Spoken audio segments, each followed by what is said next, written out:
드디어 레위기에 넘어갑니다. 예물규례의 선포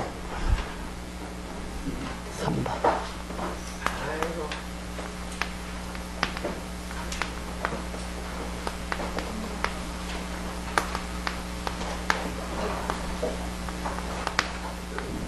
일장에서 6장 7절까지. 각종 제사법이죠. 제사법인데 번제 예물로 규례. 네, 뭐 이거 구체적으로 제가 그 서문에서 약간 말씀드렸지만은 예물 역시 마찬가지로 그리스도 상징이죠. 예표고. 그래서 그 구약의 제사 제사에 3요소가 있죠. 제사에 3가지 요소. 첫째는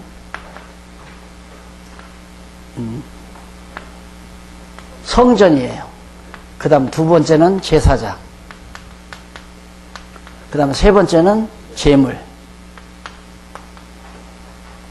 이게 이제 구약에 있어 제사의 3가지 요소인데 이게 반드시 있어야 제사를 드리잖아요.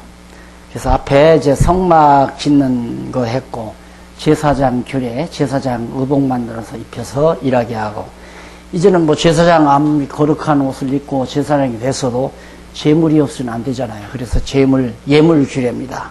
근데 이 모두가 다 성전도 예수에 대한 모형이고, 제사장도 예수님에 대한 모형이고, 제물도 예수님에 대한 모형이죠. 그래서 오늘 우리 신약교회 시대에는 예수 그리스도를 통해서 영원한 제사를 단 한 번으로, 그러니까 골고다 언덕에서 드리신 이 제사는 단 한 번으로 다시 제사 드릴 필요가 없이 완벽하게 그리스도가 이루어 놓으신 겁니다. 그래서 정말 그리스도의 공로로 인해서 우리가 시간적으로 보면 예수님이 오셔서 이제 십자가에 못 박혀 죽으셨거든요. 그럼 나는 이때 태어나지도 않았어요. 안 태어났단 말입니다. 나는 1900년대, 1940년도에 태어났는데, 39년도에 태어났는데, 그러면 예수님과 아무 관계가 없잖아요. 이미 예수님은 이미 제사 드려버린 거고, 나는 1939년도에 나왔으니까 예수의 공로를 내가 입을 수가 없죠. 한번 해버렸었기 때문에. 그러면 나를 위해서는 다시 예수님이 언젠가 오셔서 다시 돌아가셔야 되잖아요.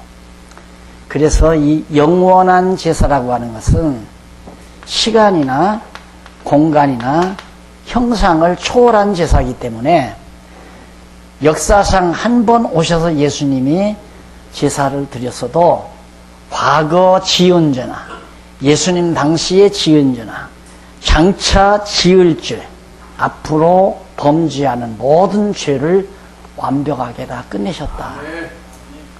그래서 오늘 우리도 마찬가지입니다.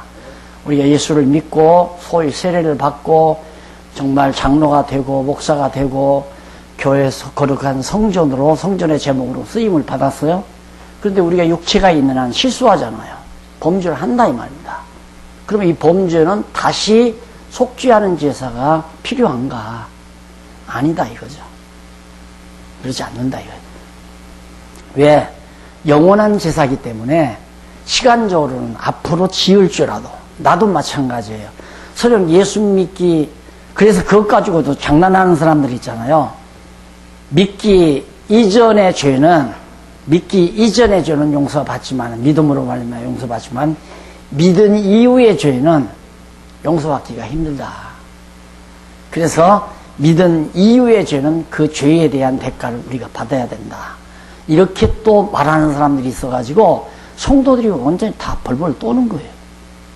그래서 정말 예수를 믿고 한번 거룩하게 된 사람은 다시는 죄를 짓지 말아야 된다.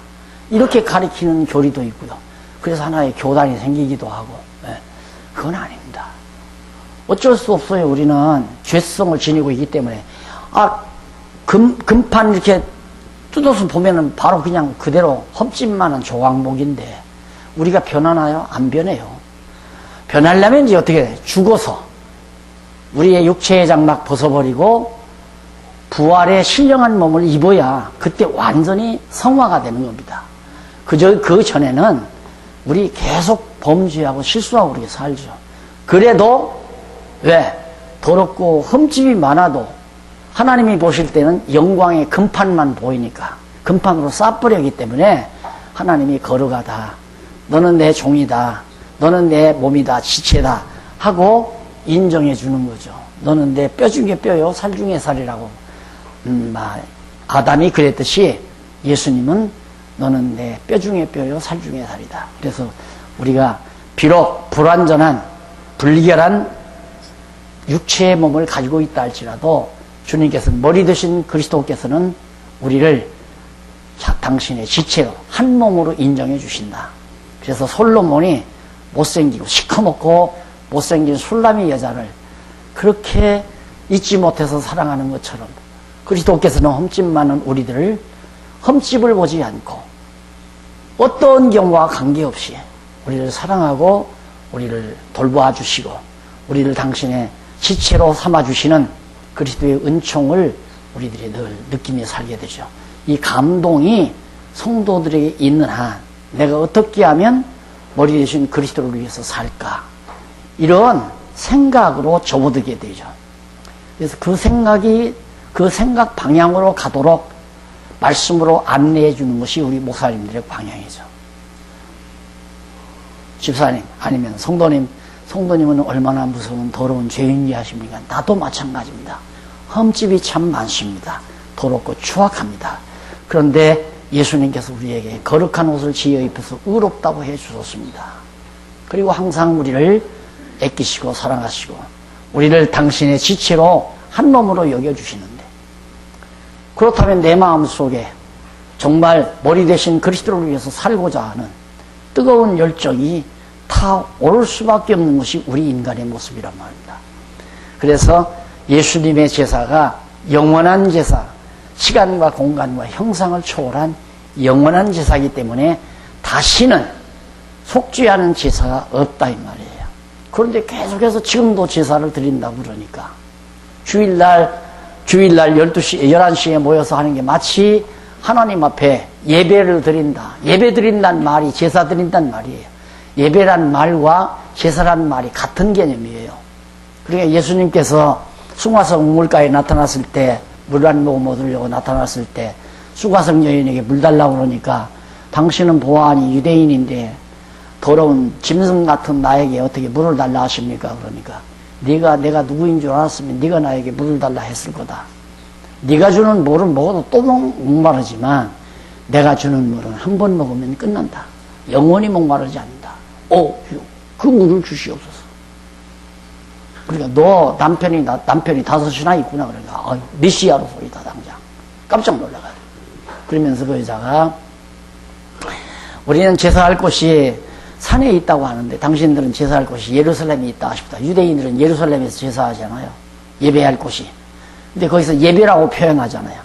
당신들은 예배할 곳이 예루살렘에 있다는데 어디서 해야 됩니까? 그러니까 예수님께서 산에서도 말고 예루살렘에서도 하지 말아라.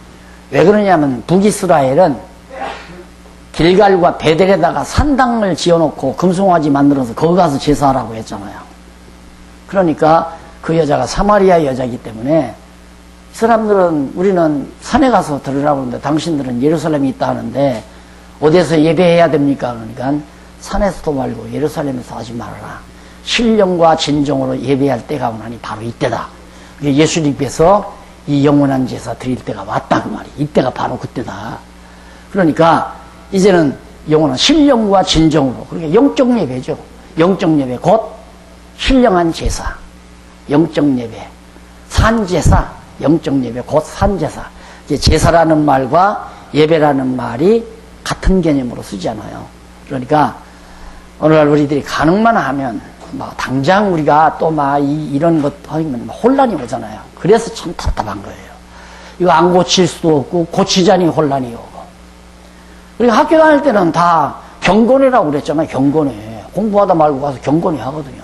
이 경건회란 말이 얼마나 좋은 말인데 그걸 빼놓고는 그냥 주일 대예배, 주일 대예배. 그래서 마치 이제 예배를 드리냐 제사를 드리려니까 행세를 해야 되잖아요. 그러니까 제사를 드리려니까 이 예배당은 성전이라고 그렇게 가르쳐야 되고, 목사는 제사장처럼 의복을 갖춰 입어야 해요. 가운 입고 그렇게 해야 되고, 성도들이 내는 11조는 제물로 삼아서 그 하나님 앞에 바친다고 그렇게 해야 되고. 자, 이런 것들이 참, 목사님들 지금까지 공부하시면서도 이번에 난 사실 속초 갔을 때 맞아 죽을 줄 알고 갔어요. 와야 그냥 막장 토론하면서 이 새끼야 네가 알면 얼마나. 근데 한 번도 때리는 사람도 없고 참 고맙습니다만은 정말 답답해요. 어디서 어떻게 해야 되는가. 정말 한국교회가 바르게 섰으면 참 좋겠는데 이게 내 능력으로 되는 일이 아니잖아요. 그러니까 알고 있으니까 알고 있는 얘기를 안 할 수는 없죠. 알고 있으니까 아닌 건 아니라고 해야 하고 맞은 건 맞다고 해야 되고, 성경이 아니면 아니라 하고 그러면 틀리면 아니다 해라, 아니면 아니라 하고 옳으면 옳으다, 예하면 예하고 아니면 아니라 하라. 아니면 아니죠. 주일날 드리는 저 제사 아닙니다. 예배 아니라 이 말입니다. 제사장 행세해서도 안 되고 건물을 성전이라고 가르쳐도 안 되고, 그건 어디야? 교회당, 우리 교인들이 쓰는, 교회가 쓰는 회당이라는 얘기죠. 에? 뭐요? 뭐 핸드폰? 핸드폰. 자, 이래서 이러한 하나하나들이 우리 목사님들이 이제 앞으로 목회하시면서 정리를 하고 우리 후대들에게는 좀 더 좋은 아름다운 성경에 입각한 아름다운 교회로 자리매김이 되도록 하루아침에 될 일도 아니고 영원한 제사, 그리스도가 드렸는데 누가 지금 제사를, 그러게 이제는 아까도 말했지만 주님의 지체로서 그냥 살아가는 삶이에요. 선교일에 열중하고 말씀 공부하는 데 열중하고 그리고 봉사하는 일에 열중하고 어린 성도들을 위해서 늘 보살피고 후원해주고, 그런 아름다운 삶이 곧 산제사고 영적 예배고, 그렇게 주일날 오면 성숙한 성도들은 어린 성도들을 위해서 봉사해야죠. 봉사하고, 장로님이나 권사님들은 그냥 후원자처럼 어린 성도들이 뭘 모르면 알려줘야 되고 안내해줘야 되고 보살펴줘야 되고, 그래서 진리 안에서 잘 성장하도록 이끌어줘야 되고, 그래서 교육중심 목회라고 하는 것이 우리 개혁주의, 개신교의 기본 틀입니다. 교육중심. 성경 교육중심 교회. 그것이 바로 말씀의 권위 아닙니까? 말씀 권위로부터 시작하는 거거든요. 하나님의 말씀이 최고의 권위가 있기 때문에 그 말씀이 살아 움직이는 주일, 움직이는 성도들의 세방을, 이것이 곧 우리 개혁주의. 그렇게 자꾸 로만 가톨릭이 저렇게 미사라고 하는 제사의식 만들어 놓고 바로 신부들이 제사장처럼 뭘 가서 제물 들여서 불태우는 향불 피부라니까 깡통에다가 집어넣고 이러고 흔들고 다니잖아요. 꼭 귀신 장난하듯이. 그런 것들을 점점 본받아 간다니까요. 화롭게 하고 막 그냥 웅장하게 만들어 놓고 뭘 플라스틱으로 예수 형상 만들어서 딱 해고 애기 마냥. 그리고 자기들은 꽃갈 쓰고 난리를 치고. 이게 교회가 부패하는 아주 중요한. 왜? 성도들을 전부 유치하게 만든단 말입니다. 전부가 다 유치하게. 그래서 일깨워가지고 하나님의 말씀으로 무장하고 진리로 무장해서 정말로 주님의 몸 되는 교회가 교회 되도록 만들어가는 작업. 이것이 우리 목사님들이 앉으나 서나 계속해서 하나님의 말씀을 가리키는 일, 이게 무엇보다도 우리 개신교의 가장 중요한 핵심이다.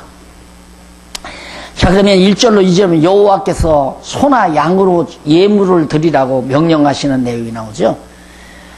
거기에 보면 얼마, 어떻게, 회막은 히브리 원문으로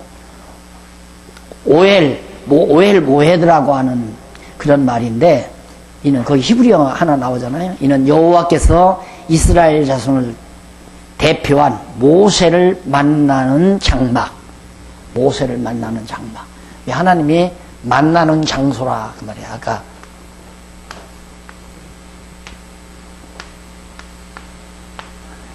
여기 여호와 이름 조성이야. 여호와.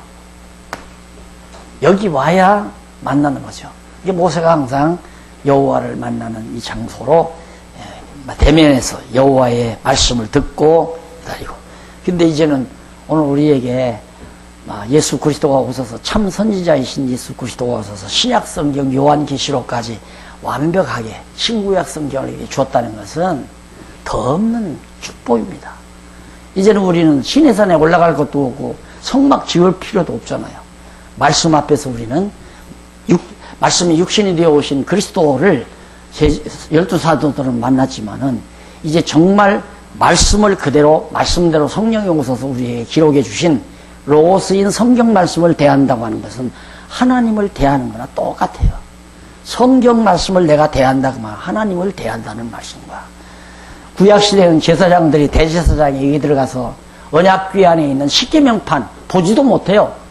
그냥 이렇게 언약궤를 만들어 놨으면 이 안에 이제 천사가 이렇게 날개 달린 천사가 이렇게 있잖아요. 딱 이렇게 있으면 여기에 이제 그 판을 만들어 가지고 여기다 세워놓은 거거든요.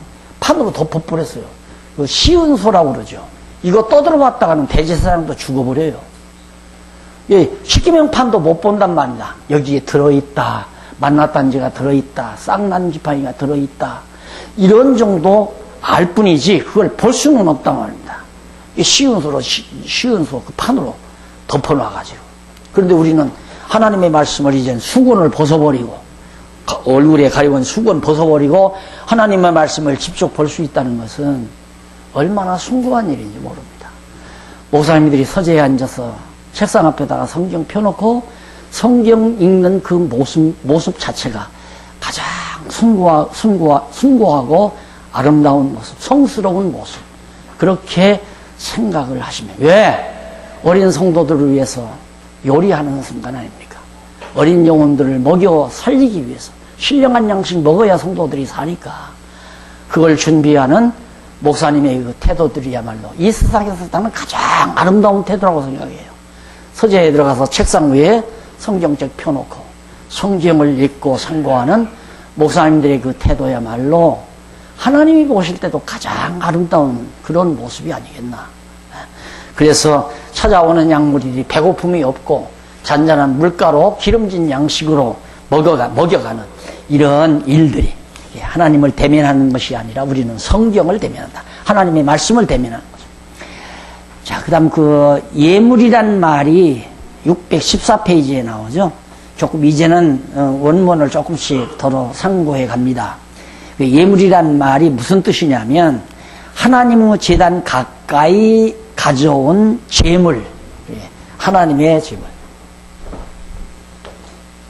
이 번제단이에요. 여기에 이제 네 뿔이 이렇게 달렸죠. 네 구퉁이야.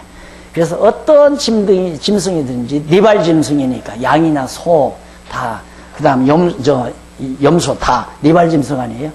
가져가면 그냥 네 발 활개를 딱 벌려가지고 네 뿔에다가 묶어서 그냥 배갈라서 피 흘리고 내장 다 긁어내고 기름 다 추려가지고 불에 태워버리고 순수한 고기만 이제 제물로 드리는. 그리고 순수한 제물들은 이제 제사장 자녀들, 제사장들이 먹는 음식으로 삼기도 하고, 이렇게 해서 제물이 완전히 소화가 됩니다.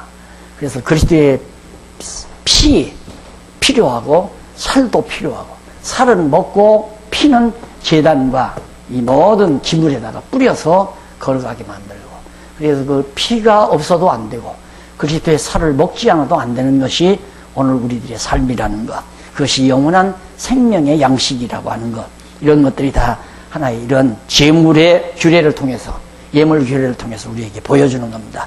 양과 염소의 번제 예물을 드리는 규례도 이제 1장 10절로부터 13절에 나오죠. 그 다음에 14절로 17절 넘어가서 16페이지, 616페이지 여호와께서 새의 번제 예물을 드리는 규례, 새도 드려요.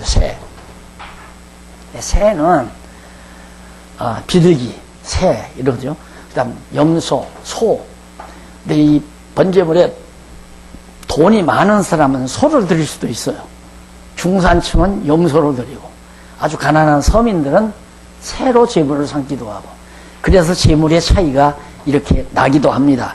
그래서 그런 얘기들이 아마 전부 그 설명에서 다 나오게 될 겁니다. 다 목사님들이 대부분 다 아시는 얘기들이니까 대충 그렇게 하고 넘어가고요. 그 다음 거기 보면 이쪽 616페이지 제일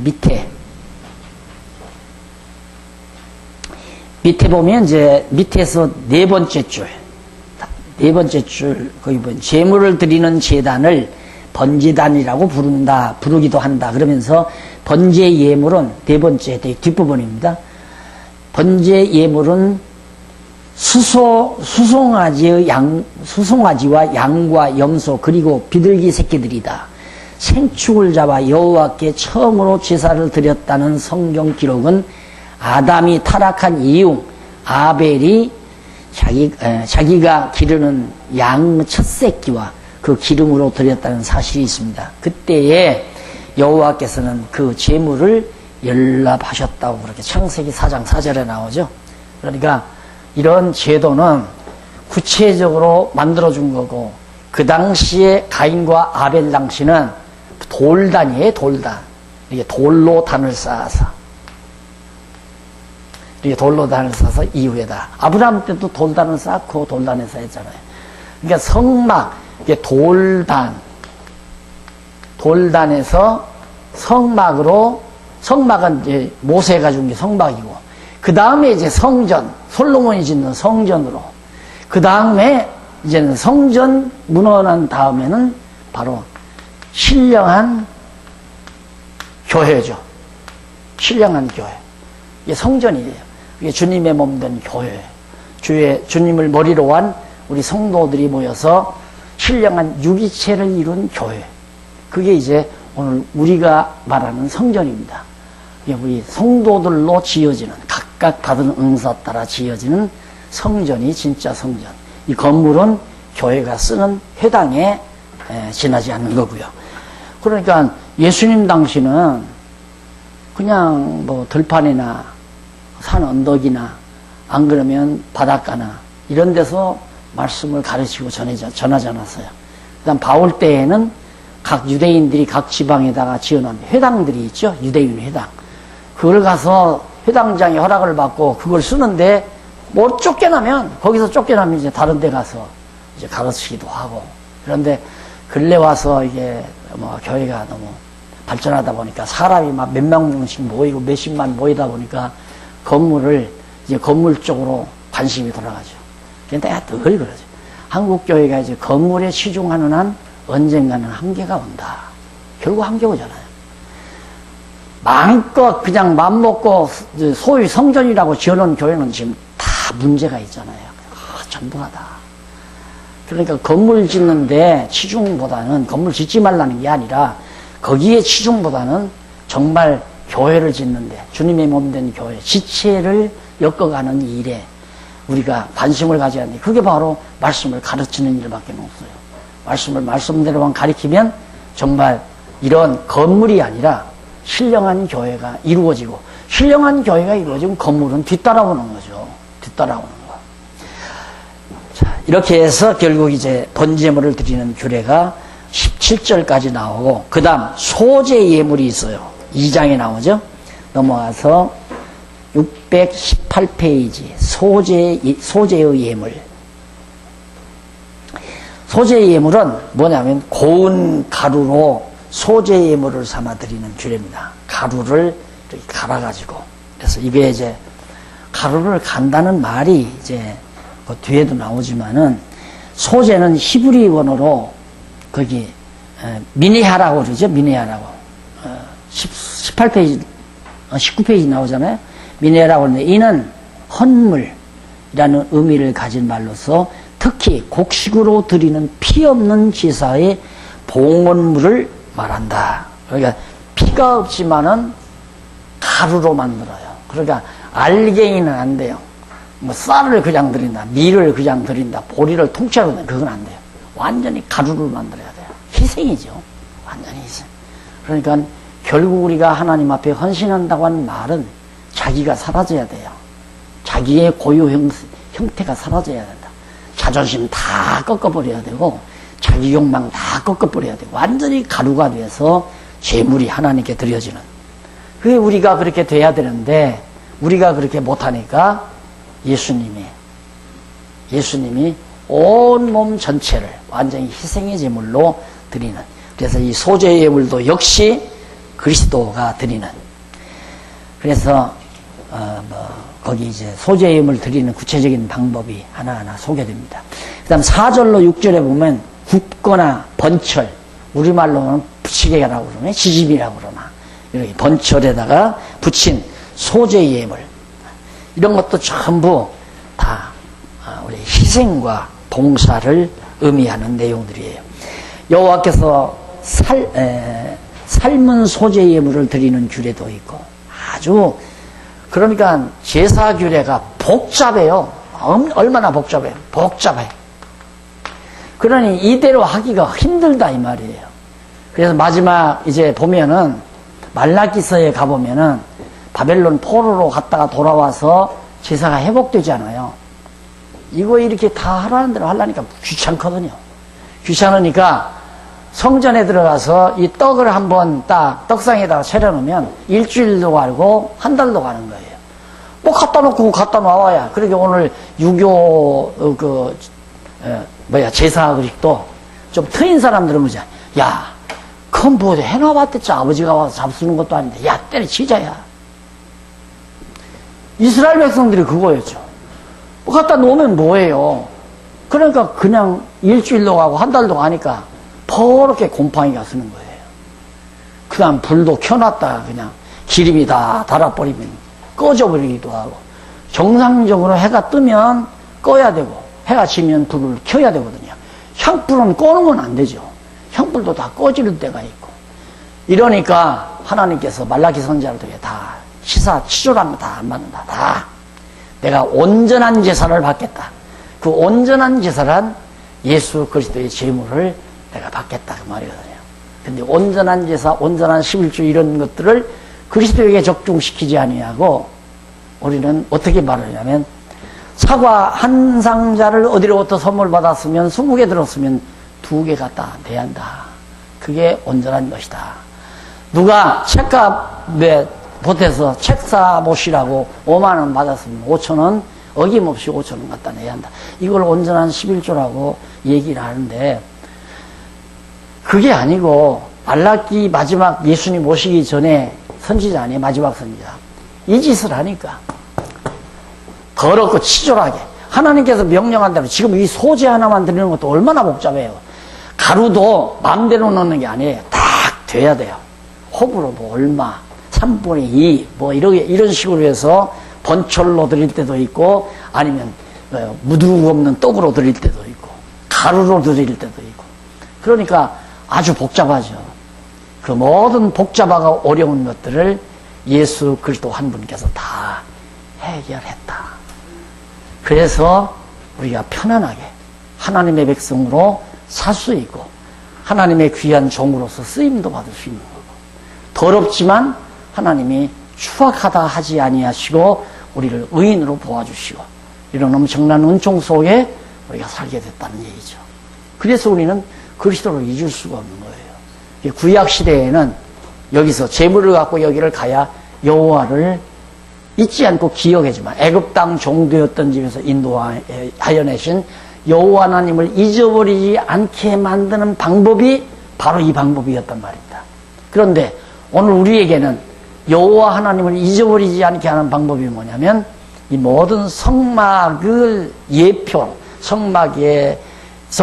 예표와 그림자로 모형이었던 그런 이 모형으로 보여준 예수 그리스도가 진품이죠.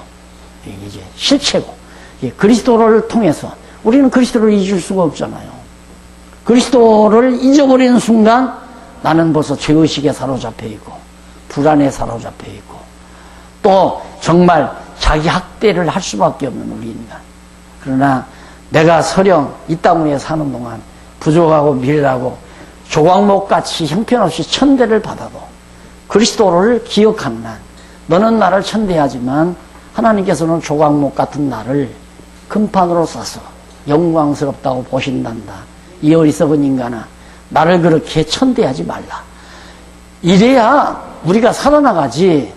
어떻게 이 세상에서 천대받고 멸시받고, 그게 천대받고 멸시 안 받으려니까 돈 많으면 좀 존경받잖아요. 그리고 권력 잡으면 그래도 존경받고, 그래서 권력 잡으려고 하고 돈 벌으려고, 그래서 욕심이 생기는 거란 말이에요. 예, 욕심 생긴다고 해서 욕심대로 되는 것도 아닌데, 그래서 우리는 깨닫고 나면 그리스도를 잊을 수는 없어요. 그리스도를 잊어버리지 않아야 마음에 평안이 오니까. 그리스도를 잊어버리지 않는 한 우리가 여기 온 거란 말이다. 안 그래? 성전 안에 있는 거예요. 그리스도의 지체로 사는 거예요. 그러면 여호와 안 잊어버리죠. 우주와 만물을 창조하시고 주관하시고 당신의 정하신 뜻 따라 역사를 이끌어 가시는 여호와 하나님을 항상 기억하고 경외하며 섬기기 때문에, 그래서 정말 우리의 삶이 지혜자의 삶을 살게 되는 것이다. 인간의 제일 되는 목적이 무엇이뇨? 여호와를 경외하며 그를 기쁘시게 하는 것이니라. 그 목적을 향해서 우리가 살게 되는 것이다. 그래서 지금 여기 나오는 모든 그런 소재들도, 그 다음 2장 14절로 16절을 보면, 거기도 보면 처음 익은 곡식, 처음 이삭으로 소재의 예물을 드리는 것, 그것도 처음 열매, 처음 열매가 바로 그리스도 상징 아니에요? 그리스도 상징. 가루도, 소재의 예물, 가루도, 곡식 가루도 자기를 완전히 희생시켜버리신 그리스도에 대한 모형이고, 여기 첫 새끼도, 첫 이삭도 역시 그리스도에 대한 모형이고. 자, 그 다음에 이제 3장에 가면, 3장에서는 화목제 예물로 규례입니다. 화목제 예물.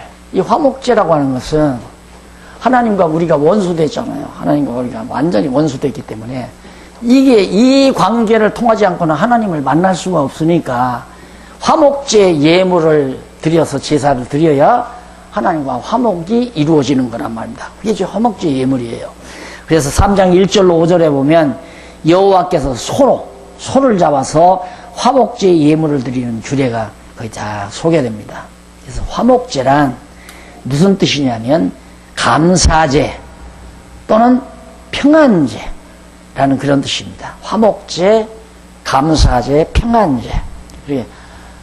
하나님 탕자가 아버지 집에 돌아와서야 평안을 누리잖아요. 그러듯이 하나님과 아버지와 원수됐던 탕자는 돼지우리에서 늘 괴로워하고 근심하고 걱정했지만 아버지 집을 찾아와서 아버지와 탕자가 화목을 이룬다면 평안해지지 않습니까? 그러듯이 오늘 우리도 여호와 하나님을 만는데 그리스도를 우리가 버리지 아니하고 그리스도의 지체가 되어서 사는 한 수고하고 무거운 짐진 자들아 다 내게로 오라. 내가 너희를 편히 쉬게 하리라. 예, 그리스도께로 가면 우리가 심령의 평안이 오지만은 그리스도를 떠나게 되면 모든 문제가 탕자가 돼지우리에 있는 거나 똑같단 말입니다. 다 내가 해결해야 돼. 잠자리도 먹을 것도 다 내가 해결해. 아버지 집 찾아가니까 다 아버지가 다 준비해 놓은 거란 말입니다. 그러니까 오늘 우리가 그리스도를 통해서 하나님과 화목을 이루는 이 진리도 역시 마찬가지 그리스도에 대한 모형이다. 3장 6절로 11절 여호와께서 양으로 화목제를 드리고 그 다음 17절까지는 여호와께서 염소로 화목제를 드리고 드리는 방법이 조금씩 다 차이가 있는 내용을. 그 다음 속죄제 예물의 규례 4장에 나오죠. 속죄제, 죄를 용서받는 규례. 하나님과 화목이 이루어지는 제사, 그 다음 죄를 용서받는 제사. 제사장은 범죄 시에 속죄 예물을 드리는 규례.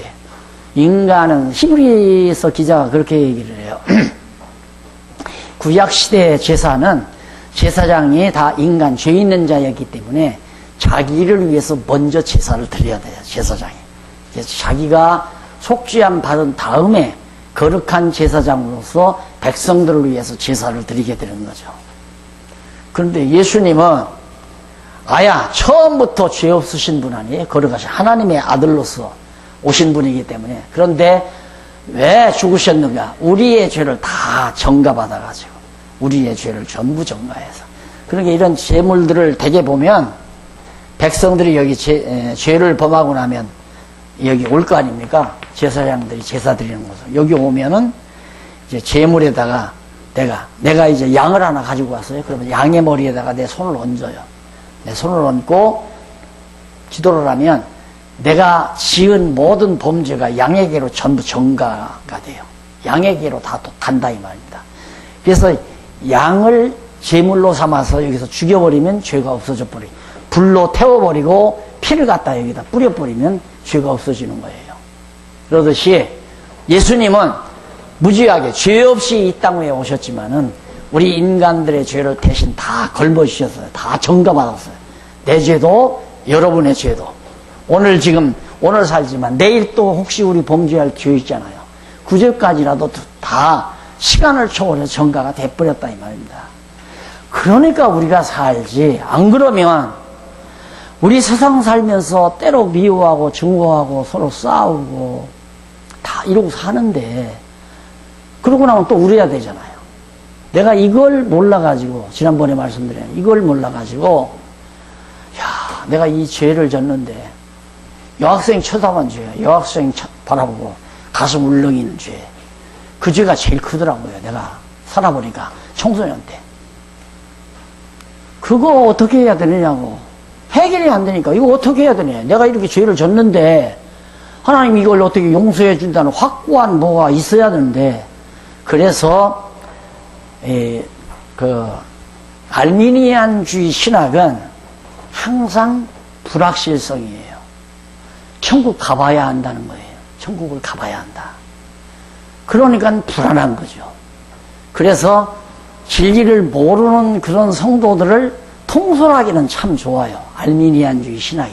너 그래가지고는 하나님께 벌 받는다.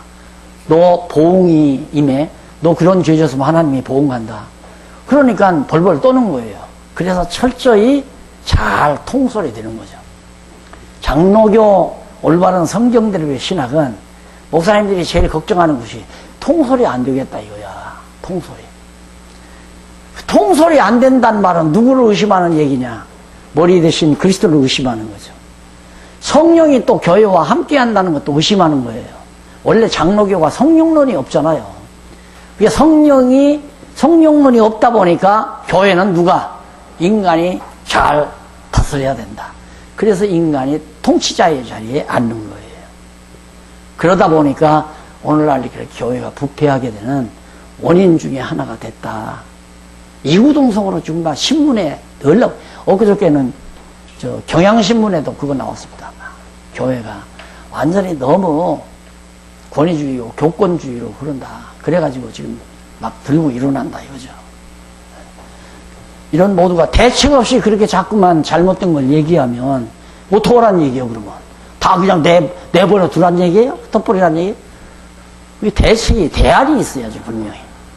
성경 가르치면 돼요. 성경을 아무도 우리 사람이 사람을 통솔하는 게 아니다.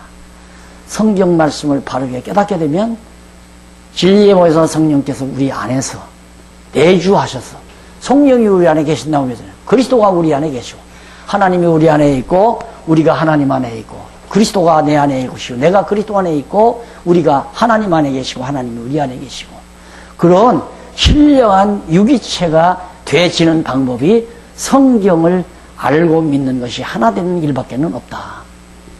그렇게 해서 교회가 말씀으로 다스려지는 교회라야 그래야 그것이 진정한 교회고 성경이 말하는 올바른 교회다. 성경 공부 안 하는 사람이 제일 겁난 거예요. 제가 목회를 해보니까 저는 가끔가다 그 얘기 공부 안 할 테면 여기까지 올 필요 없다. 천국 가는 건 간단하다. 그냥 강도가 옆에 예수님 옆에 매달려서 그냥 있다가 보니까 예수님 하는 말씀 들으니까 저 하나님의 아들이구나. 당신은 하나님의 아들이소이다. 오늘 너와 나와 함께 따보네 이런다. 그렇게 간단해요. 천국 가는 건. 문제는 이 땅 위에 교회를 세워가서 지상 위에서 진리를 지켜가고 전승을 해야 되는 교회가 천국 가는 것이 목적은 아니잖아요. 결국은 이 땅 위에 하나님의 나라를 이루어서 하나님의 영광을 드러내는 것이 궁극적인 목적인데 성경 공부 안 하면 누구 고집대로 자기 생각대로 하려고 하는 거예요. 자기 생각대로.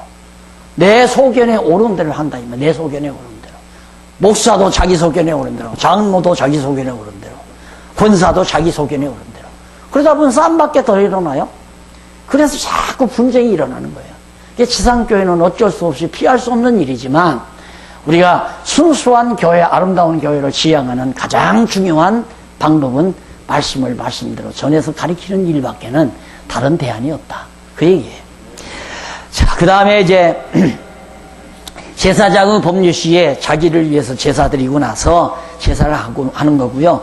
4장 13절로 21절에 보면 회중의 범죄시에 속죄의 예물을 드리는 방법, 그 방법이 이제 말씀드린 대로 족장이 범죄했을 때는 어떻게 하고 평민이 범죄했을 때는 어떻게 해라 하는 것이 지금 4장 22절로 26절 그리고 27절로 35절 631페이지까지 소개가 된 겁니다. 자, 그 나머지 자세한 것들은 거기 노트 필기 다 해드렸으니까 집에서 목사님들 생각하시면서 성도들에게 가르칠 때는 저처럼 가르치면 안 돼요.